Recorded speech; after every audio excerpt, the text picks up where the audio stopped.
Hello नमस्कार, मेरा नाम है प्रीति शर्मा। स्वागत है आपका मोमेंटम क्लासेस पर। तो लास्ट लेक्चर को ही कंटिन्यू करते हुए आज हम पढ़ेंगे रेस्पिरेशन के बारे में। तो लास्ट लेक्चर में हमने रेस्पिरेशन को डिफ़ाइन किया था कि ये वो प्रोसेस है जिससे हमारा फूड ऑक्सीडाइज होता है, उससे हमें एनर्जी मिलती है, कुछ वेस्ट प्रोडक्ट भी रिलीज़ होता है जैसे कि CO2, जिसको हम ब्रीदिंग के टाइम, एक्सपिरेशन के टाइम बॉडी से बाहर निकाल देते हैं, है ना। तो हमने दो हिस्सों में डिवाइड किया था रेस्पिरेशन को, एरोबिक एंड एनारोबिक, कि जहाँ पे ऑक्सीजन की हेल्प से हम फूड से एनर्जी डिराइव कर रहे हैं, दैट इज़ एरोबिक रेस्पिरेशन। और वहीं कुछ ऑर्गेनिज्म ऐसे भी होते हैं जो बिना ऑक्सीजन का यूज़ किए अपने फूड से एनर्जी को डिराइव करते हैं, that is called anaerobic respiration. उसके बाद हमने एनारोबिक के दो टाइप भी पढ़े थे, lactic acid fermentation and alcohol fermentation. कि अगर एनारोबिक रेस्पिरेशन का प्रोडक्ट अपना लैक्टिक एसिड आता है तो उसको हम क्या बोलेंगे, लैक्टिक एसिड फर्मेंटेशन। और वहीं अगर इसका प्रोडक्ट अल्कोहल आता है then it is called alcohol fermentation, जो कि होता है यीस्ट के अंदर। Lactic acid fermentation takes place in bacteria and sometimes during vigorous exercise in our muscles. तो यहाँ तक हमने डन कर लिया था। हमने पढ़ लिया था एरोबिक रेस्पिरेशन में 38 ATP एनर्जी प्रोडक्शन होता है, वहीं एनारोबिक रेस्पिरेशन में सिर्फ 2 ATP एनर्जी ही रिलीज होती है। तो इसी टॉपिक को हम आगे बढ़ाएंगे बेटा। तो हम पढ़ेंगे रेस्पिरेशन इन ह्यूमंस। ठीक है, रेस्पिरेशन इन ह्यूमंस।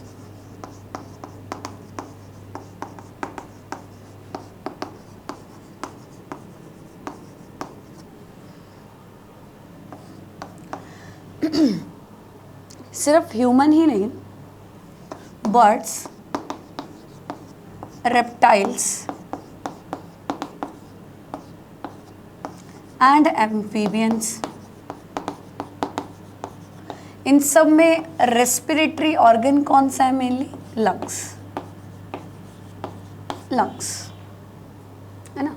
तो इसी के बारे में हम डिटेल में पढ़ेंगे। हमने ये तो पढ़ लिया था कि हमारी बॉडी ऑक्सीजन का यूज़ कैसे करती है, ऑक्सीजन का यूज़ करती है ग्लूकोज को ब्रेक करने में।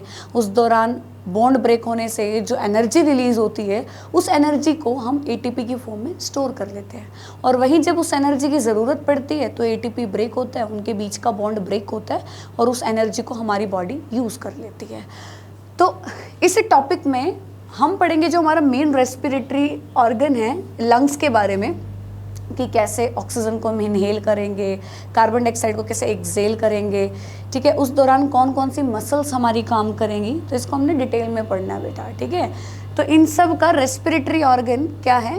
ह्यूमंस, जो कि हम किस में आते हैं? मैमल्स में आते हैं। मैमल्स में, है ना। मैमल्स में कौन कौन आता है? मैमल्स में जिनके पास, मैमल्स की पहचान क्या होती है? देखिए, जिसके पास आपको ईयर पिना दिख जाए वो मैमल है, जिसके पास मैमरी ग्लैंड्स है वो मैमल्स हैं। ठीक है, cow, buffalo, dog, cat, rat, rabbit, ये सभी के सभी क्या हैं? मैमल्स हैं। तो इन सब के पास रेस्पिरेटरी ऑर्गन क्या है? लंग्स हैं। वहीं अगर हम बात करें अर्थवॉर्म की, जो सिंपल यूनिसेलुलर ऑर्गेनिज्म, खैर यूनिसेलुलर तो ऑर्गेनिज्म तो नहीं है, मतलब लो कैटेगरी के ऑर्गेनिज्म की, जैसे कि अर्थवॉर्म।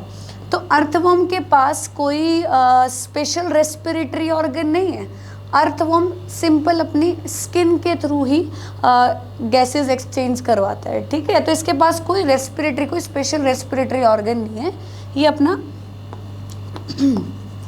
जनरल बॉडी सरफेस के थ्रू ही गैसेस एक्सचेंज करवाता है। तो इनमें बस मेन मोड होता है बेटा डिफ्यूजन। डिफ्यूजन के थ्रू ही गैसेस एक्सचेंज होता है। ऑक्सीजन बॉडी में एंटर करती है और कार्बन डाइऑक्साइड अपना बॉडी से बाहर जाती है, सिंपल डिफ्यूजन के थ्रू। इनमें कोई स्पेशल रेस्पिरेटरी ऑर्गन नहीं है। देखिए, ऑफकोर्स सी बात है, लोअर कैटेगरी का ऑर्गेनिज्म है तो इनकी इतनी डिमांड नहीं है बॉडी में जितनी हमारी डिमांड है ना। इनमें ऑक्सीजन की इतनी डिमांड नहीं है, मतलब देखिए डिमांड है ऑफकोर्स, बट हमारे जितनी कॉम्प्लेक्स एक्टिविटी नहीं है। अर्थवॉर्म हो गया, हाइड्रा हो गया, तो ये अपना जनरल बॉडी सरफेस के थ्रू ही रेस्पायर करते हैं, थ्रू डिफ्यूजन। अब अगर हम हमारी बात करें, हमारी बॉडी में अगर डिफ्यूजन के थ्रू गैसेस बॉडी में एंटर करने लग जाए, मतलब बॉडी के एक पार्ट से दूसरे पार्ट में मूव करने लग जाए लंग्स से, मान लीजिए आपको टोस तक ऑक्सीजन भेजनी है, ठीक है बेटा, सालों लग जाएंगे उसको सिंपल डिफ्यूजन के थ्रू ट्रांसफर होते होते। समझ रहे हो, हमारी बॉडी में कितनी सेल्स हैं, ट्रिलियंस ऑफ सेल्स हैं, तो उनके थ्रू डिफ्यूजन करते करते करते करते लगभग 2-3 साल लग जाएंगे ऑक्सीजन को नीचे जाते जाते। ठीक है, तो उससे काम नहीं चलेगा। तो उसके लिए क्या है, हमारे पास लंग्स है। ठीक है, लंग्स से फिर वो ऑक्सीजनेटेड ब्लड हमारे हार्ट में जाता है, जो कि उस ऑक्सीजनेटेड ब्लड को बेटा टाइम टू टाइम पंप कर रहा है। 1 सेकेंड में 70 ml लगभग ब्लड पंप कर रहा है हमारे वेंट्रिकल्स। इसको भी पढ़ेंगे हम डिटेल में। तो इसीलिए हमारी नीड ज़्यादा है बेटा। ठीक है, इसलिए भगवान ने हमें स्पेशल रेस्पिरेटरी ऑर्गन दिया है, दैट इज़ लंग्स। और उसी ऑक्सीजन को पूरी बॉडी में सर्कुलेट करने के लिए एक और स्पेशल ऑर्गन दिया है जिसका नाम है हार्ट। ठीक है, ये बात समझ में आ गई होगी। जबकि इनके पास ऐसे कोई स्ट्रक्चर प्रेजेंट नहीं होते, क्योंकि इनकी इतनी डिमांड है नहीं, इतना कॉम्प्लेक्स ऑर्गेनाइजेशन नहीं है इनके पास हमारे जितना। वहीं अगर हम फिशेस की बात करें, फिशेस की, तो इनमें रेस्पिरेशन गिल्स के थ्रू होता है ना। गैसेज एक्सचेंज किसके थ्रू होता है, गिल्स के थ्रू। देखिए क्या होता है फिशेस के अंदर।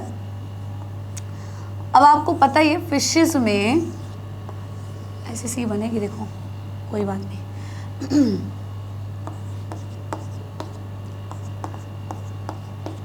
फिशेस में क्या प्रेजेंट होते हैं बेटा, गिल्स प्रेजेंट होते हैं। ठीक, ये यूज करते हैं पानी में डिसॉल्व्ड ऑक्सीजन का। पानी में रहते हैं ना, हमारी तरह ये एटमॉस्फेयर से ऑक्सीजन थोड़ी ले सकते हैं, तो ये पानी में डिसॉल्व्ड ऑक्सीजन का यूज करते हैं। अब अगर हम कंपेयर करें एटमॉस्फेरिक ऑक्सीजन की और पानी में डिसॉल्व्ड ऑक्सीजन की, तो एटमॉस्फेयर में ऑक्सीजन का partial pressure as compare to water ज़्यादा होता है। तो इनका रेस्पिरेटरी रेट, जो एक्वेटिक ऑर्गेनिजम्स हैं, इनका रेस्पिरेटरी रेट हमसे ज़्यादा होता है। क्या रीज़न बताया है, क्योंकि पानी में डिसॉल्व्ड ऑक्सीजन कम होती है। ठीक है, तो ये क्या करेंगी, अपने माउथ के थ्रू पानी लेंगी जिसके अंदर क्या है, ऑक्सीजन है। पानी मुंह में भरा इन्होंने, ठीक है, वहाँ से उस पानी से जो डिसॉल्व्ड ऑक्सीजन उनको कौन खींच लेगा, उनको गिल्स खींच लेंगे। क्या बताया मैंने, ये अपने माउथ में वाटर भरेगी, पानी भरेगी, और फिर ये जो ऑक्सीजन इस पानी के अंदर है इसको कौन खींच लेगा, गिल्स खींच लेंगे, गिल्स। ठीक है, फिर यहाँ से ये ऑक्सीजन इनकी पूरी बॉडी में ट्रैवल करेगी। वहीं जो कार्बन डाइऑक्साइड है, कार्बन डाइऑक्साइड वो इन गिल्स के थ्रू ही बॉडी से बाहर निकल जाएगी। ठीक है, देखिए गिल्स के पास ही एक स्ट्रक्चर होता है इनके पास जिसको गिल स्लिट। अब आप ये कहेंगे ना, ये पानी जाएगा बाहर, कैसे जाएगा, अभी पानी बाहर कैसे जाएगा, ऐसे थूकेंगे नहीं है कि लो कार्बन डाइऑक्साइड हमने वापस भेज दिया, नहीं। पानी जैसे ही अंदर लेंगे यहाँ पे कट लगे होते हैं, उनको बोला जाता है गिल स्लिट्स। ऑक्सीजन ले लिया, अब जो कार्बन डाइऑक्साइड है उस वाटर के थ्रू अपना उन गिल स्लिट्स से बाहर चली जाएगी। ठीक है, जो कट लगे हुए ना, कट लगे हुए, तो उसके थ्रू जो पानी है वो अपना बाहर इमीडिएट एनवायरनमेंट में रिलीज हो जाएगा। तो ये इनका मेथड ऑफ रेस्पिरेशन है, थ्रू गिल्स। क्या बताया, अपने मुंह में पानी भरेंगी, ठीक है, उसमें जो ऑक्सीजन होगी, डिसॉल्व्ड ऑक्सीजन होगी, उसको कौन अलग कर लेगा, गिल्स अलग कर लेंगे।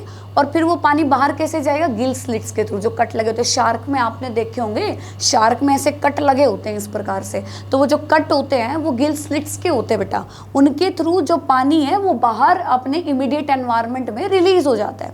और कईयों में हमें ये कट दिखाई नहीं देते, जैसे जो क्यूट सी फिशेस होती हैं, रोहू वगैरह, उनमें हमें ये कट दिखाई नहीं देते, क्योंकि उनमें जो कट होता है उसके ऊपर कवरिंग होती है, गिल स्लिट के ऊपर कवरिंग होती है, जिसको ओपरकुलम बोलते हैं, ओपरकुलम बोलते हैं।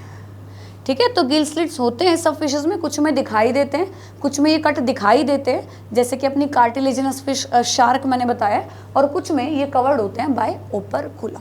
सो this is the mode of respiration in fishes. ठीक है, क्या बताया, जो अपने सिंपल ऑर्गेनिजम्स है, सिंपल जैसे कि अर्थवॉर्म हो गया, है ना, हाइड्रा हो गया, इनमें कोई स्पेशल ऑर्गन नहीं होता है रेस्पिरेशन के लिए। ये अपना बॉडी के जनरल सरफेस के थ्रू ही गैसेस एक्सचेंज करवाते थ्रू डिफ्यूजन। फिशेस में वही क्या होती है, गिल्स होती हैं, ठीक है, जो पानी में घुली हुई ऑक्सीजन को अलग कर लेती हैं और उससे फिशेस अपना काम चलाती हैं। ठीक है। इसके अलावा अगर हम बात करें इंसेक्ट्स की, जैसे कि कॉकरोच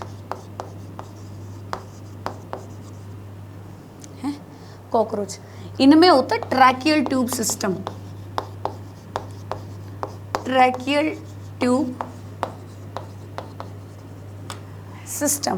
क्या होता है ट्रैकियल ट्यूब सिस्टम? ध्यान से सुनिएगा। देखिए जैसे ये कॉकरोच है, ठीक है, इस कॉकरोच की बॉडी वॉल पे छोटे छोटे ये स्पाइरेकल्स लगे होते हैं बेटा, ये छेद होते हैं कुछ स्पाइरेकल्स, समझे? और इन स्पाइरेकल से कुछ ट्यूब निकलती है जिनको हम क्या बोल रहे हैं? ट्रैकियल ट्यूब सिस्टम बोल रहे हैं, ठीक है। ये जो स्पाइरेकल्स हैं इनसे ट्यूब निकलती हैं कुछ, और इन ट्यूब को हम क्या बोलते हैं? ट्रैकियल ट्यूब, ठीक है। तो ऑक्सीजन आएगी इन ओपनिंग के थ्रू, इन स्पाइरेकल्स के थ्रू इनकी बॉडी के अंदर, और कार्बन डाइऑक्साइड भी इन्हीं स्पाइरेकल्स के थ्रू बाहर जाएगी। क्या बताया मैंने? कॉकरोच की जो बॉडी वॉल होती है उस पर छोटे छोटे स्पाइरेकल्स लगे होते हैं बेटा, ओपनिंग्स लगी होती है। उन ओपनिंग के थ्रू ऑक्सीजन अंदर जाएगी और कार्बन डाइऑक्साइड बाहर आएगी, और ये इसके बॉडी फ्लूइड के अंदर जाके मिक्स हो जाएगी जो ऑक्सीजन होगी। एक बात ध्यान से सुनिएगा बेटा, देखिए हमारी बॉडी में ऑक्सीजन को कौन लेके जा रहा है? हमारी बॉडी में ऑक्सीजन को लेके जा रहा है ब्लड, पूरी बॉडी में ऑक्सीजन को लेके जा रहा है। किसके साथ कंबाइन कर रही है? एक पिगमेंट होता है जिसका नाम है हीमोग्लोबिन, ये आपने छोटी क्लासेस में पढ़ा होगा। हीमोग्लोबिन के साथ हमारी ऑक्सीजन कंबाइन करके पूरी बॉडी में ट्रैवल करती है, और हीमोग्लोबिन की वजह से हमारे ब्लड का कलर रेड होता है। इनमें हीमोग्लोबिन जैसा कोई पिगमेंट नहीं पाया जाता है। जैसे ही ऑक्सीजन अंदर एंटर करेगी पूरी बॉडी में डिफ्यूज हो जाएगी, पूरी बॉडी के जो फ्लूइड है उसके अंदर मिक्स हो जाएगी। तो इसमें हार्ट का इतना रोल नहीं होता है कि हार्ट पंप करेगा तभी वो ब्लड लेके जाएगा उसकी ऑक्सीजन को, तो इनमें ऐसा नहीं होता है। इसीलिए इसका कॉकरोच का जो फ्लूइड होता है ना, बॉडी फ्लूइड होता है, वो कलरलेस होता है, क्योंकि हीमोग्लोबिन नहीं है उसके पास, ऑक्सीजन को ज़रूरत नहीं है यहाँ पे हीमोग्लोबिन के साथ बाइंड करने की।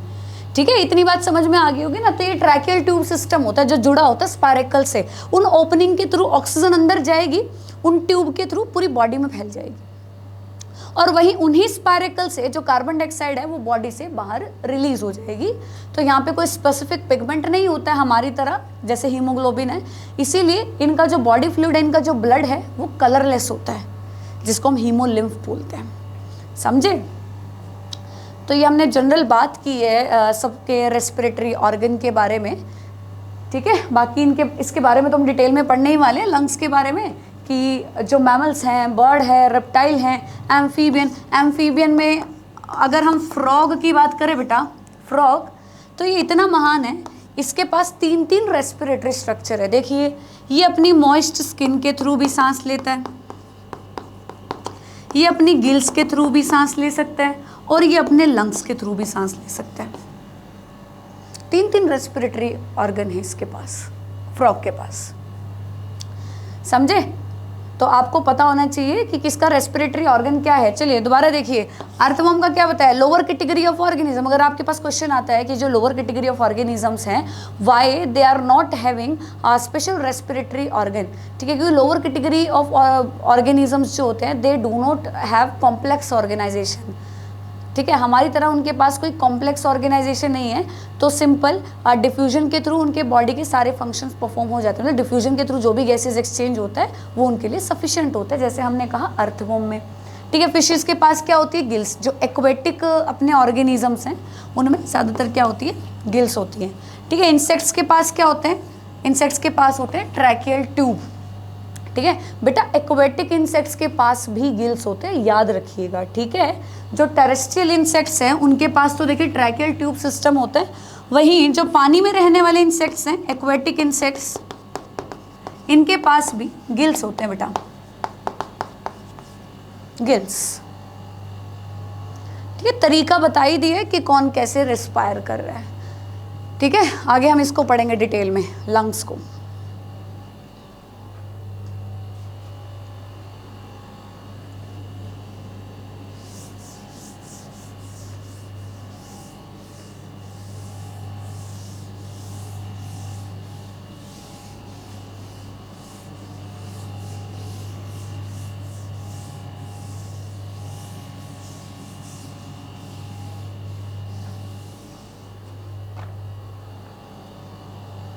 तो लंग्स का काम क्या है? ब्लड के अंदर ऑक्सीजन भेजना, ठीक है। एयर कैसे जाएगी लंग्स तक? वो पूरा रेस्पिरेटरी ट्रैक हम पढ़ने वाले हैं, ठीक। तो सबसे पहले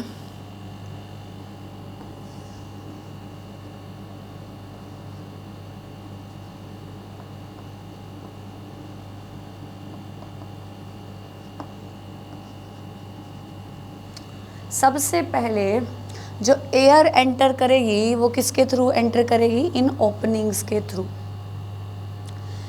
ठीक है। ये जो हमारी ओपनिंग होती है इनको हम क्या बोलते हैं? Nostrils. These two are nostrils. तो सबसे पहले लिखिए बेटा नॉस्ट्रिल्स। फिर उसके बाद नॉस्ट्रिल्स के थ्रू ये जो हमारे चैम्बर है नाक के अंदर, जहाँ पे छोटे छोटे बाल मिलते हैं, म्यूकस मिलता है, इस चैम्बर को हम क्या बोलेंगे? इस चैम्बर को बोलेंगे नेजल चैम्बर। नेजल चैम्बर क्या बताया? नेजल चैम्बर में क्या क्या होती है? एयर होती है, म्यूकस होती है, और बहुत सारी एयर, क्या लिख दिए? हेयर बेटा, हेयर। हेयर तो आ ही रही है। हेयर, म्यूकस और बहुत सारी ब्लड कैपिलरीज। Blood capillaries. अब यहाँ पे एक बात ध्यान से सुनिए, इनका देखिए क्या काम है।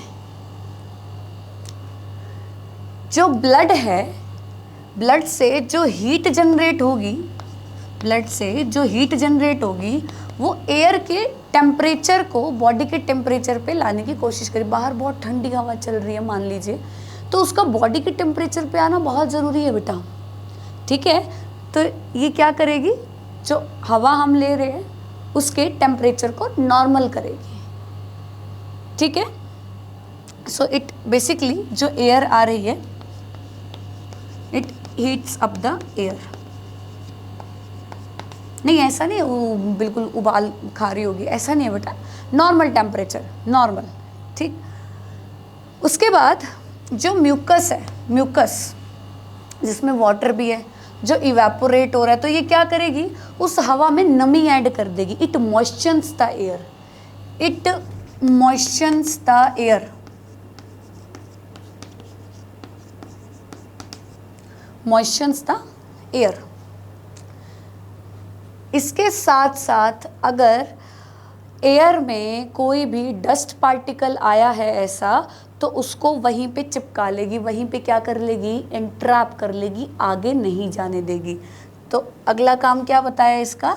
It entraps the dust particles. देखिए जी, 3 काम तो हमने यहीं पे पढ़ लिए हैं, है ना। पहला काम हमने क्या पढ़ा है कि देखिए बेटा, जितनी जो आप एयर इनहेल कर रहे हो, ठीक है, उसका बॉडी टेम्परेचर पे आना बहुत ज़रूरी है। तो ये काम कौन कर रही है? हमारी ब्लड कैपिलरीज यहाँ पे कर रही है। दूसरा, ड्राई एयर जो है ना बेटा, ड्राई एयर बहुत हार्मफुल है हमारे लिए। देखते हो सर्दियों में इतनी ड्राई एयर होती है, हमारी पूरी स्किन छिल जाती है, ठीक है। तो उस ड्राई एयर में मॉइस्चर होना बहुत ज़रूरी होता है। तो ये काम कौन कर रहा है? म्यूकस कर रहा है। It moistures the air. एक और बहुत अच्छा काम कर रहा है ये, इट एंट्रैप्स द डस्ट पार्टिकल्स, ठीक है। कोई भी डस्ट पार्टिकल आएंगे, जर्म्स आएंगे, उनको वहीं पे चिपका लेगा। इंट्रैप, म्यूकस चिपचिपाता होते हैं, उसको वहीं पे इंट्रैप कर लेगा। तो नेजल चैम्बर में जाने के बाद, अब ये बात तो आपको पता है, हमारे जो बक्कल कैविटी है, देखिए यहाँ तो क्या आएगी? बक्कल कैविटी आएगी ना, ये जो मुंह वाला एरिया इसका, यहाँ पे क्या आएगी? Buccal cavity. आज चौक नहीं है हमारे पास ज़्यादा, है ना। ये जो बक्कल कैविटी है, मान ली लिपस्टिक लगा रखी है इसने रेड वाली, ठीक है, बक्कल कैविटी, और ये क्या है? हमारी नेजल कैविटी। नेजल कैविटी, इन दोनों को अलग कौन करता है? अपनी जीभ को ज़रा ऊपर लगाइएगा, ये जो आपको हार्ड सा स्ट्रक्चर फील हो रहा है, this is called palate. Palate होती है बेटा इन दोनों के बीच में, ठीक है। इसीलिए हम खाना खाते टाइम सांस ले सकते हैं, क्योंकि हमारी जो बक्कल कैविटी है और जो हमारी नेजल कैविटी है, इन दोनों को सेपरेट कर रखा है किसने? पैलेट ने। इतना समझ गए होगे। अब यहाँ से नेजल कैविटी से एयर जाएगी एक ट्यूब के अंदर।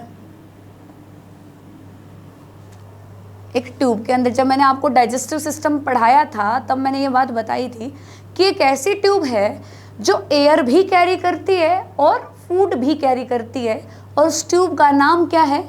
उस ट्यूब का नाम क्या है? उस ट्यूब का नाम है फेरिंग्स। ठीक है, तो यहाँ से एक ट्यूब निकलेगी। अब क्योंकि ये कहाँ से एयर लेके आ रही है? नेजल चैम्बर से ना, तो यहाँ से जो ये ट्यूब स्टार्ट होगी बेटा, इसको हम बोलेंगे नेजोफेरिंग्स। क्या बोलेंगे इसको? नेजोफेरिंग्स। उसके बाद बक्कल कैविटी से भी ट्यूब निकलेगी जो आगे जाके इसी को ज्वाइन करेगी। तो ये बक्कल कैविटी वाला जो फेरिंग्स है इसको हम क्या बोलेंगे? ओरोफेरिंग्स। क्या बोलेंगे इसको? ओरोफेरिंग्स। ठीक है, क्या बताया है? नेजल कैविटी से, नेजल कैविटी जहाँ पे ख़त्म हो रही है उसके बाद ट्यूब स्टार्ट हो रही है हमारी फेरिंग्स, तो उस रीजन को हम क्या बोलेंगे? उस रीजन को हम बोलेंगे नेजोफेरिंग्स। ऐसे ही बक्कल कैविटी से फूड हमारा जिस पाइप में जा रहा है उसको हम बोलेंगे ओरोफेरिंग्स। ठीक, उसके बाद इनके रास्ते अलग अलग हो जाते हैं जी। क्या होता है? जो खाना लेके जा रही है, जो ट्यूब खाना लेके जा रही है, एक मिनट रुकिए,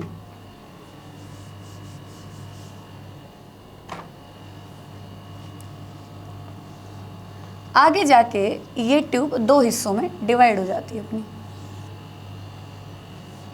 ठीक है, एक जो खाना लेके जाएगी, है ना, जो खाना लेके जाएगी वो कौन सी है? ईसोफेगस। ईसोफेगस, है ना। और ये फेरिंग्स जो है आगे जाके एयर को किस में लेके जाएगी? एक और ट्यूब स्टार्ट होगी जिसका नाम है लैरिंग, जिसका नाम है ट्रैकिया।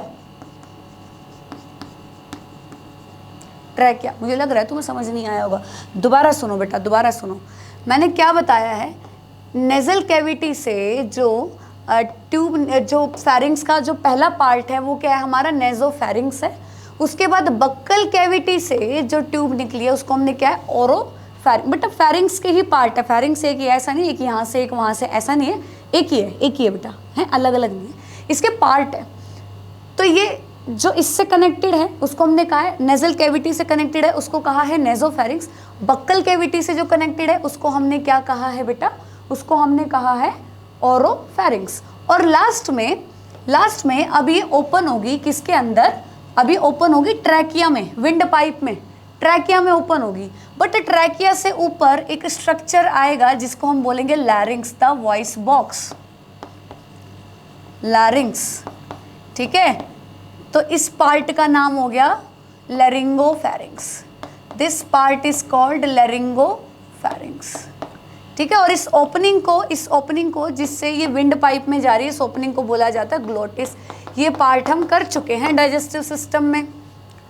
पीछे क्या जाएगी? ईसोफेगस, और आगे क्या आएगी? ट्रैकिया। तो आगे हम ट्रैकिया को फील कर सकते हैं, बट जो ईसोफेगस होती है ये इसके बैक साइड पे होती है, इसको हम फील नहीं कर सकते। जो फूड पाइप होती है वो बैक साइड पे होती है बेटा, है, इसका तो हमें आगे पता ही है, ये तो आगे जाके स्टमक ही बनाएगी, है ना। तो आई होप आपको ये क्लियर हो गया होगा। ठीक है, तो इसको ट्रैक को हम एक बार लिख लेते हैं यहाँ पे अच्छे से। और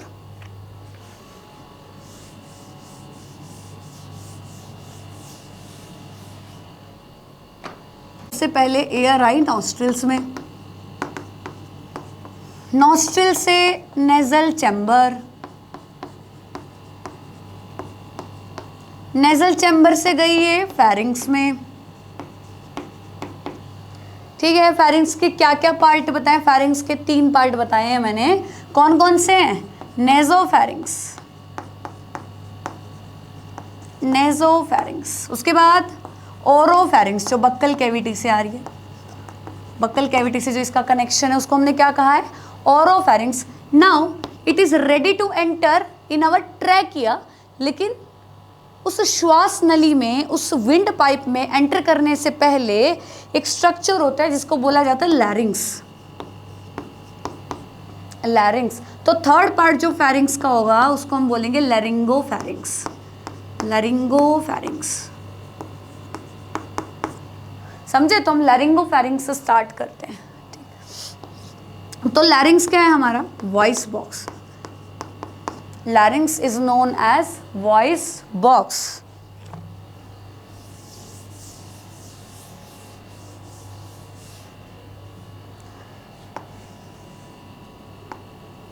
तो इस तरह से ये वॉइस बॉक्स है,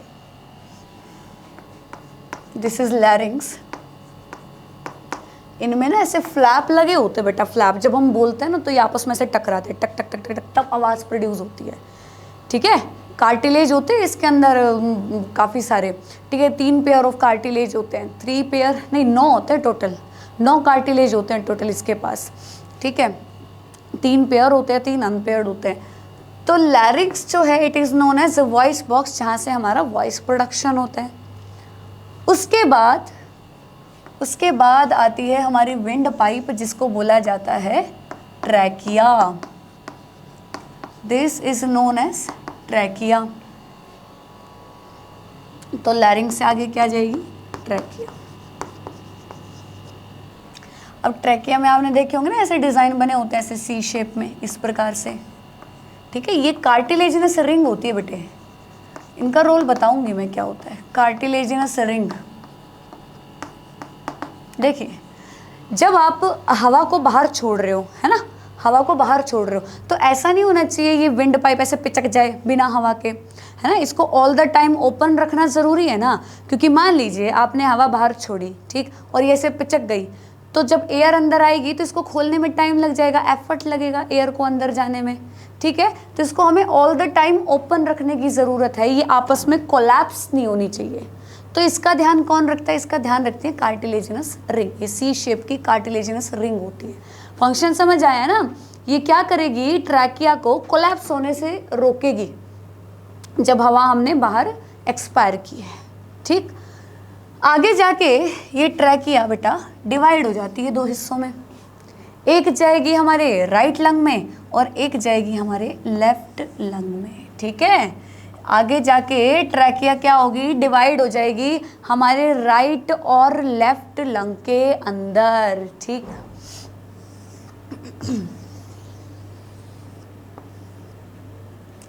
सो राइट एंड लेफ्ट लंग्स। ठीक है, छोटे बड़े जैसे अच्छे बुरे बने हैं यही हैं, अब तो देख लो, समझ आएगा, लेकिन सुनो ध्यान से। तो ये जो है सबसे पहली जो इसकी डिवीज़न है बेटा, सबसे पहली जो इसकी डिवीज़न है ट्रैकिया की, इसको हम बोलेंगे primary bronchi. This is known as primary bronchi, जो सबसे पहली डिवीज़न है इसकी। ठीक है, इसके बाद ये भी डिवाइड कर जाएगी, जो प्राइमरी ब्रोंकाई है, आगे जाके ये भी डिवाइड कर जाएगी। ठीक, तो इसको, ये जो इसकी दूसरी डिवीजन आएगी, इसको हम क्या बोलेंगे? Secondary bronchi. क्या बोलेंगे बेटा? Secondary bronchi. ठीक है, फिर ये भी आगे जाके डिवाइड कर जाएगी, जो इसकी सेकेंडरी ब्रोंकाई है, ये भी आगे जाके डिवाइड कर जाएगी। अब हम इसको क्या बोलेंगे? Tertiary bronchi. Tertiary bronchi. अब ऐसे नहीं करना क्वार्टरनरी ब्रोंकाई ये वो, बस टर्शरी तक खत्म है। फिर आगे जाके ये फर्दर छोटी छोटी पतली पतली बेटा ट्यूब बना लेंगे, छोटी छोटी पतली पतली ट्यूब बना लेंगे यहाँ से। ठीक है, इन पतली पतली ट्यूब को बोला जाता है bronchioles. These are called bronchioles. ठीक है, पहले डिवाइड हुई, उसको हम क्या बोलेंगे? सबसे पहली जो डिवीजन है वो क्या है बेटा? प्राइमरी ब्रोंकाई है। उसके बाद इसकी जो सेकेंड डिवीजन है, इसको हमने क्या कहा है? Secondary bronchi. ठीक है, दिस इज सेकेंडरी ब्रोंकाई। फिर इनकी सेकेंडरी ब्रोंकाई भी आगे जाके डिवाइड हो गई, तो इसकी सेकेंड डिवीजन को हमने क्या बोला है बेटा? Secondary bronchi. Oh, tertiary bronchi, third आ गई ना अब तो। ठीक है, प्राइमरी, फिर उसकी ब्रांच सेकेंडरी, और फिर उसके बाद टर्शरी, और आगे जाके ये छोटी छोटी ट्यूब्स के अंदर डिवाइड हो जाएंगी, पतली हो जाएंगी बेटा। जैसे जैसे आगे जाएंगे ना ये पतली होती जाएंगी, इनका डायामीटर कम होता जाएगा। तो अब हम इसको क्या बोलेंगे बेटा? ब्रोंक्यूल्स बोलेंगे, ब्रोंक्यूल्स। ठीक है, इनिशियल ब्रोंक्यूल, टर्मिनल ब्रोंक्यूल, शुरू वाली जो होंगी उनको इनिशियल बोल देंगे, लास्ट में जो ब्रोंक्यूल्स आएंगे उनको टर्मिनल ब्रोंक्यूल बोल देंगे।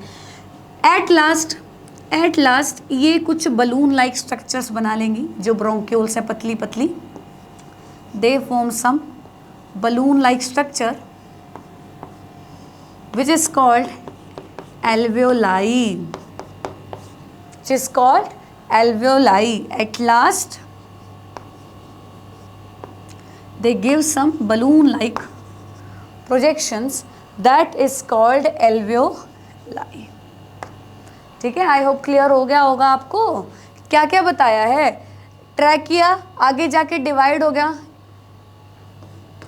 ट्रैकिया आगे जाके डिवाइड हो जाएगा सबसे पहले प्राइमरी ब्रोंकाई के अंदर, फिर प्राइमरी ब्रोंकाई डिवाइड हुई सेकेंडरी ब्रोंकाई के अंदर, देन टर्शरी ब्रोंकाई, उसके बाद क्वार्टरनरी नहीं बोलना है, उसके बाद क्या आएगा बेटा, ब्रोंक्यूल्स, ब्रोंक्यूल्स। ठीक है, फिर ब्रोंक्यूल से एक पतली सी डक्ट निकलेगी जिससे एक बलून लाइक स्ट्रक्चर बन जाएगा। इस डक्ट को बोला जाता है बेटा एल्वेओलर डक्ट। एल्वेओलर डक्ट जो किसके अंदर ओपन होगी, at last alveoli, at last it opens in alveoli. ठीक है, डायग्राम में थोड़ी सी कचपुच होगी है ना, देखना ठीक है आई थिंक। तो क्या बताया है, सबसे पहले एयर आई किसके अंदर, नॉस्ट्रिल्स के अंदर, फिर उसके बाद वो कहाँ गई, हमारे नेजल चैम्बर में, नेजल चैम्बर से फेरिंग्स, वो 3 पार्ट हमने पढ़ लिए हैं। कौन कौन से, बक्कल कैविटी से ओरोफेरिंग्स, नेजल कैविटी से जो कनेक्टेड उसको क्या बोला, नेजोफेरिंग्स, और लास्ट में ये कहाँ जाएगी, लास्ट में जाएगी हमारे ट्रैकिया में। बट ट्रैकिया के ऊपर एक मोटा सा स्ट्रक्चर है जिसको हमने क्या कहा है, लैरिंग्स। ये क्या है, हमारा वॉइस बॉक्स है, वॉइस बॉक्स है ना। फिर उसके बाद आएगी ट्रैकियल ट्यूब जिसमें लगी हुई है कार्टिलेजिनस रिंग। तो कार्टिलेजिनस रिंग इसको सपोर्ट दे के रखती है, in the absence of air ये ट्यूब कोलैप्स ना हो जाए, तो ये ध्यान रखती है हमारी कार्टिलेजिनस रिंग। फिर क्या होगा, एक ट्रैकिया डिवाइड हो जाएगा दोनों लंग्स के अंदर, इसको हम बोलेंगे प्राइमरी एंड प्राइमरी ब्रोंकाई। सबसे पहली जो डिवीजन होगी उसको हम क्या बोलेंगे, प्राइमरी ब्रोंकाई। फिर ये आगे जाके डिवाइड हो जाएगी जिसको हम क्या बोलेंगे, सेकेंडरी ब्रोंकाई। सेकेंडरी ब्रोंकाई फिर डिवाइड हो जाएगी टर्शरी ब्रोंकाई में, टर्शरी ब्रोंकाई से फिर पतली पतली ट्यूब निकलेंगी जिसको हम बोलेंगे ब्रोंक्यूल्स, और ब्रोंक्यूल से फिर छोटी सी डक्ट निकल के एक बलून बन जाएगा, उस डक्ट को तो हम क्या बोलेंगे, एल्वेओलर डक्ट, और लास्ट में जो स्ट्रक्चर है इसको हम क्या बोलेंगे, एल्वेओलाई बोलेंगे। ठीक है, अब यहाँ पे एक बात ध्यान से समझिएगा, नॉस्ट्रिल से लेके ये पूरा ब्रोंक्यूल्स तक का जो पार्ट है, यहाँ पे कोई गैसियस एक्सचेंज नहीं होगा बेटे। यहाँ पे जो ऑक्सीजन है वो ब्लड के अंदर एंटर नहीं करेगी। यहाँ पे किसी भी पार्ट में गैसियस एक्सचेंज कहाँ होगा, सिर्फ और सिर्फ हमारी एल्वेओलाई के अंदर। ये सारा का सारा कंडक्टिंग पार्ट है जो एयर को लेके जा रहा है हमारे लंग्स तक। क्या बोला मैंने, नॉस्ट्रिल से जो ब्रोंक्यूल्स है ये सारा कंडक्टिंग पार्ट है। कंडक्टिंग पार्ट, कंडक्टिंग पार्ट का मतलब क्या है बेटे, कि ये एयर को कंडक्ट कर रहा है, सिर्फ कंडक्ट कर रहा है, एक जगह से दूसरी जगह लेके जा रहा है, हमारे लंग्स तक लेके जा रहा है, लेकिन यहाँ पे कहीं भी गैसेज एक्सचेंज नहीं होगा। जो ऑक्सीजन है वो ब्लड के अंदर कहीं भी इनमें से एंटर नहीं करेगी। तो लास्ट में जो गैसेज एक्सचेंज होगा वो किसके अंदर होगा, एल्वेओलाई के अंदर होगा। ठीक है, तो कंडक्टिंग पार्ट का काम सिर्फ एयर को लेके जाना नहीं है लंग्स तक, कंडक्टिंग पार्ट का और भी काम है। क्या बताए थे मैंने, कंडक्टिंग पार्ट क्या कर रहा है, एक तो उस एयर के टेम्परेचर को बॉडी के टेम्परेचर के साथ नॉर्मलाइज कर रहा है, दूसरा ये एयर में मॉइस्चर ऐड कर रहा है, ह्यूमिडिटी लेके आ रहा है जो बहुत ज़रूरी है। ड्राई एयर जो छील देगी बुरी तरह, तो ह्यूमिडिटी उसके अंदर ऐड कर रहा है। ठीक, तीसरा काम ये क्या कर रहा है, तीसरा काम कर रहा है कि ये जितने भी डस्ट पार्टिकल्स आ रहे हैं, फॉरेन पार्टिकल्स आ रहे हैं, उनको एंट्रैप कर रहा है, उसको आगे नहीं जाने दे रहा है। ठीक है, सिर्फ नॉस्ट्रिल की बात नहीं है बेटा, हमारा जो अपर रेस्पिरेटरी ट्रैक होता है, हमारा जो ट्रैकिया होता है, इसमें बहुत सारी छोटी छोटी हेयर लाइक स्ट्रक्चर होते हैं जिनको सीलिया बोला जाता है। तो ये झाड़ू की तरह काम करती है बेटा, जो सीलिया होती है, इनको लगता है कोई डस्ट पार्टिकल है, इसको दोबारा उधर भेज देती है फेरिंग्स में, विंड पाइप में, इसमें फेरिंग्स में भेज देती है। ठीक है, तो फेरिंग्स से खांसी के थ्रू या गले में किचकिच हो रही है, अच्छे से कुल्ला कर ले तो बाहर निकाल देते हैं इसको, तो ये लंग्स तक जाने नहीं देती है। तो ये एयर को क्लीन भी कर रहे हैं, उसको सही टेम्परेचर पे भी लेके आ रहे हैं, उसमें मॉइस्चर भी ऐड कर रहे हैं, तो बहुत काम का ये पार्ट, कंडक्टिंग पार्ट, ठीक है। हाँ, अब जो एल्वियोलाई में एयर आ रही है वो एकदम बढ़िया फिल्टर होके आ रही है, ठीक है। सो this is the function of all respiratory parts.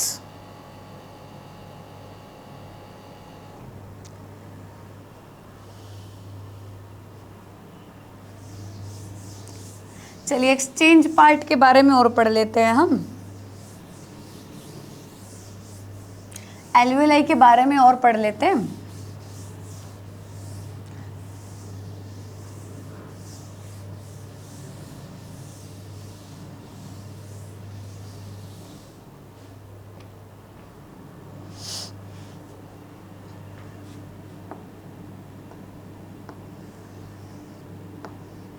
तो ये तो पता चली गई, लैरिंग्स है, ट्रैकिया है, और ट्रैकिया आगे जाके डिवाइड हो रहा है प्राइमरी ब्रोंकाई के अंदर, और ये ब्रोंकाई कहाँ पे ओपन हो रही है? हमारे लंग्स में, ठीक है। आगे का तो हमें समझ आ ही गया, ये इसकी ब्रांचेज हैं।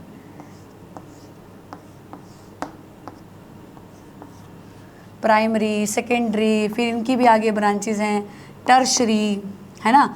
और फिर लास्ट में टर्शरी से ब्रोंक्योल बना, ब्रोंक्योल से छोटी छोटी आगे जाके एल्वियोलाई पूरे लंग्स में फैली हुई है, ठीक है। छोटी छोटी ट्यूब्स और बहुत सारी क्या हैं? एल्वियोलाई। तो alveoli it is the main exchange part, जहाँ पे जो हमारी गैसेज हैं वो ब्लड के अंदर एंटर करेगी। अच्छा, लंग्स के बारे में 2-3 बातें और जान लीजिए। जो लंग्स है उनके ऊपर जो कवरिंग होती है,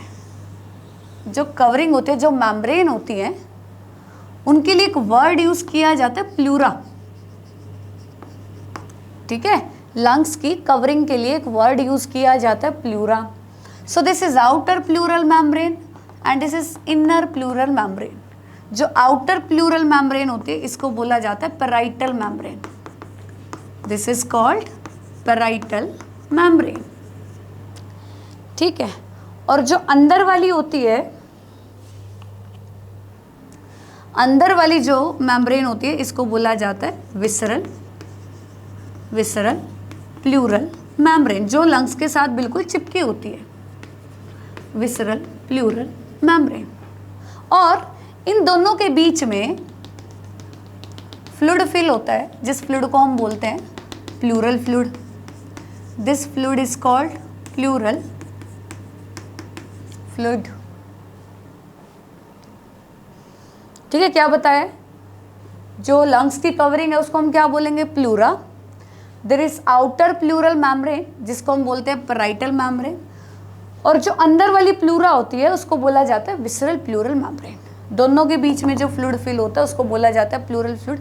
बेटा ये फ्रिक्शन को कम करता है दोनों मेम्ब्रेन के बीच में, क्योंकि हम जब इंस्पायर एक्सपायर कर रहे हैं, सांस ले रहे हैं, उस टाइम पे जो इन दोनों के बीच में जो मूवमेंट होती है ना, उससे फ्रिक्शन पैदा ना हो, घर्षण पैदा ना हो, तो उसके लिए हमारे पास क्या होता है? प्लूरल फ्लूइड होता है, ठीक है।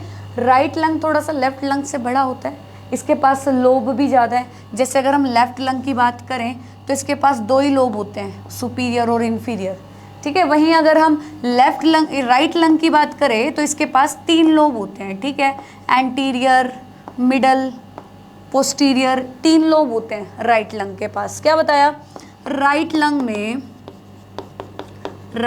में देयर आर 3 लोब्स। वहीं लेफ्ट लंग में 2 लोब होते हैं बेटा। एक और जो पहचान होती है लेफ्ट लंग की वो ये है, देखिए दोनों लंग्स के बीच में हमारा हार्ट है। Heart is tilted slightly towards left side. हम ये कहते हैं ना कि दिल जो होता है वो लेफ्ट साइड होता है हमारा, बेटा वो बिल्कुल लेफ्ट साइड नहीं है। हार्ट जो है वो बिल्कुल मिड में प्लेस है। उसका जो ये एपेक्स होता है, जो पॉइंटेड एंड होता है, ये थोड़ा सा लेफ्ट की तरफ टिल्ट होता है, ठीक है। तो इन दोनों के बीच में क्या है? हार्ट है, और वो slightly it is tilted towards left lung. तो लेफ्ट लंग में एक इस तरह से डिप्रेशन, एक गड्ढा सा होता है हार्ट के लिए यहाँ पे, ठीक है। जो हार्ट होता है ना स्लाइटली लेफ्ट के टुवर्ड टिल्टेड होता है, तो यहाँ पे एक नोच बनी होती है लेफ्ट लंग में, जिसको बोला जाता है कार्डिक नोच। दिस इज कॉल्ड कार्डिक नोच, ठीक है। राइट और लेफ्ट लंग में डिफरेंस करना जान गए होगे। राइट लंग जो होता है उसके अंदर 3 लोब होते हैं, वही लेफ्ट लंग में 2 ही लोब होते हैं। और लेफ्ट लंग में क्या होता है, एक खास बात होती है, इसके पास कार्डिक नोच है, क्योंकि हमारा जो हार्ट है it is tilted slightly toward left side, थोड़ा सा लेफ्ट साइड टिल्टेड है हमारा हार्ट, ठीक। तो ये जो पूरा स्ट्रक्चर है बेटा, ये जो पूरा लंग्स हैं हमारे, ठीक है, ये किसके अंदर पैक्ड है? इस पूरी कैविटी को, चेस्ट कैविटी को क्या बोला जाता है? Thoracic cavity. This whole chest cavity is called thoracic cavity, ठीक है। इस थोरेसिक कैविटी के अंदर हमारे दोनों लंग्स प्लेस्ड हैं। सुरक्षा देखो कितनी है बेटा, आगे की तरफ क्या प्रेजेंट है? बहुत सारी हमारी मसल्स हैं, हमारी रिब्स हैं, पसलियां हैं। बैक साइड पे क्या है? वर्टिब्रल कॉलम है ना। आगे क्या है? हमारी रिब्स हैं, रिब्स के साथ ये चेस्ट बोन भी, स्टर्नम जिसको बोलते हैं, उसके दोनों साइड क्या है? रिब्स हैं। और बैक साइड पे क्या है? हमारी वर्टिब्रल कॉलम, खूब सारी मसल्स, ठीक। तो इस पूरी कैविटी को हम क्या बोलेंगे? Thoracic cavity. और इस कैविटी के अंदर क्या प्लेस्ड है? हमारे लंग्स प्लेस्ड हैं, ठीक है। तो कोई भी ह्यूमन है बेटा, उसमें उसकी बॉडी में देखिए 2 कैविटी है। जो ऊपर वाली है चेस्ट वाली, इसको हम बोलते हैं थोरेसिक कैविटी, जिसके अंदर हमारे लंग्स प्लेस्ड हैं। और जो नीचे जो हमारा पेट वाला हिस्सा है, इसको बोला जाता है एब्डोमिनल कैविटी, जिसमें हमने अपने डाइजेस्टिव ऑर्गन्स पढ़े थे ना, stomach, small intestine, large intestine, liver, pancreas, ये सारा हम एब्डोमिनल कैविटी में पढ़ चुके हैं। तो इन दोनों के बीच में ये क्या स्ट्रक्चर है जो दोनों को अलग कर रहा है? ये क्या स्ट्रक्चर है? ठीक है, ये लंग्स के जस्ट नीचे ये डोम शेप क्या स्ट्रक्चर होता है बेटा? This is called diaphragm. बहुत स्ट्रॉन्ग मसल है बेटे, दिस इज ए डायाफ्राम। इसको तो हम डिटेल में पढ़ने वाले हैं, ठीक है। दिस इज कॉल्ड डायाफ्राम, ठीक है। तो हमने क्या कहा? This is our thoracic cavity, जिसमें हमारे दोनों लंग्स पैक्ड हैं, ठीक है। और इसके नीचे एक डोम शेप लाइक स्ट्रक्चर है, जिसको हमने डायाफ्राम बोला, दैट इज रेस्पिरेटरी मसल, ठीक है। आई होप आपको यहाँ तक समझ में आ गया होगा ह्यूमन रेस्पिरेटरी सिस्टम। क्या क्या बताया मैंने बताया हमारे रेस्पिरेटरी सिस्टम के बेटा 2 पार्ट है। एक तो कंडक्टिंग पार्ट है, जो एयर को लेके जा रहा है, कहाँ तक? एल्वेलाई तक लेके जा रहा है, कंडक्टिंग पार्ट, जिसमें क्या आएगा? सबसे पहले दिस 2 ओपनिंग नोस्ट्रिल, उसके बाद क्या आएंगे? Nasal chamber. नेजल चैम्बर के बाद हमारा फेरिंग्स स्टार्ट हो जाता है। तो फेरिंग्स क्योंकि हमारा कनेक्टेड है बक्कल कैविटी से भी ना, तो नेजोफेरिंग्स, ओरोफेरिंग्स, और फिर उसके बाद वो ओपन होता है हमारी ट्रैकिया के अंदर। बट ट्रैकिया से पहले एक स्ट्रक्चर आता है जिसको हम क्या बोलते हैं? लैरिंग्स, वॉइस बॉक्स। तो वहाँ पे हम फेरिंग्स को क्या बोलेंगे? लैरिंगोफेरिंग्स। फिर आगे जाके ट्रैकिया जो है वो अपना 2 हिस्सों में डिवाइड हो जाता है, ठीक है, एक राइट में और एक लेफ्ट लंग में। तो पहली जो उसकी ब्रांच निकलती है उसको बोला जाता है प्राइमरी ब्रोंकाई, फिर वो डिवाइड होती है सेकेंडरी ब्रोंकाई, फिर आगे वो डिवाइड होती है टर्शरी ब्रोंकाई, फिर आगे जाके उनसे पतली पतली ट्यूब निकलती है जिनको हम बोलते हैं ब्रोंक्योल, और at last bronchiole they terminate into alveoli, ठीक है। एल्वेओलाई में टर्मिनेट करने से पहले एक छोटी सी डक्ट और होती है जिसको हम एल्वेओलर डक्ट बोल देते हैं, ठीक। तो ये यहाँ तक का जो पार्ट था अपना ब्रोंक्योल्स तक का जो पार्ट था, ये सारा क्या है? हमारा कंडक्टिंग पार्ट है बेटा। यहाँ पे गैसेस एक्सचेंज नहीं होगा, ये जस्ट एयर को लेके जा रहा है, उसको फिल्टर कर रहा है, उसका टेम्परेचर नॉर्मल लेके आ रहा है और उसको मॉइस्चर्ड करने का काम कर रहा है, ह्यूमिडिफाई करने का काम कर रहा है, ठीक है। मेन गैसेस एक्सचेंज कहाँ पे होगा? हमारी एल्वेलाई के अंदर होगा। फिर हमने कहा जो हमारे लंग्स हैं they are covered with pleura. बाहर वाली प्लूरल मेम्ब्रेन को क्या बोला जाता है? Parietal pleural membrane. अंदर वाली को क्या बोला जाता है, विसरल प्लूरल मेम्ब्रेन, जो इसके साथ बिल्कुल कनेक्टेड होती है।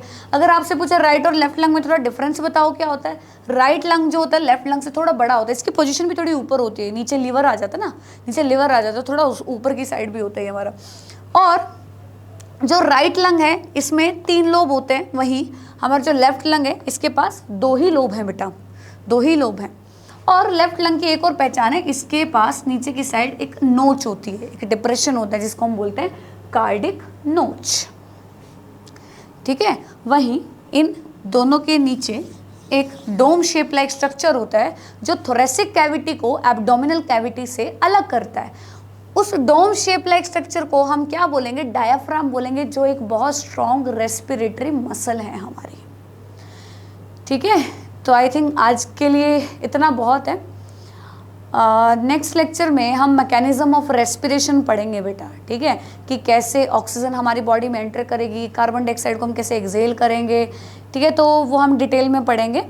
आज के लिए आई थिंक इतना सफिशिएंट है, ध्यान से पढ़िएगा इस टॉपिक को, ठीक है। आई होप आपको सब समझ में आ गया होगा, मानना ही पड़ेगा यार, और कोई चारा है नहीं, ठीक है। बाकी अगर कोई भी टर्म्स में प्रॉब्लम आ रही है, कुछ भी दिक्कत आ रही है, आप कमेंट्स में बता सकते हैं, ठीक है। बाकी okay, thank you, see you next time.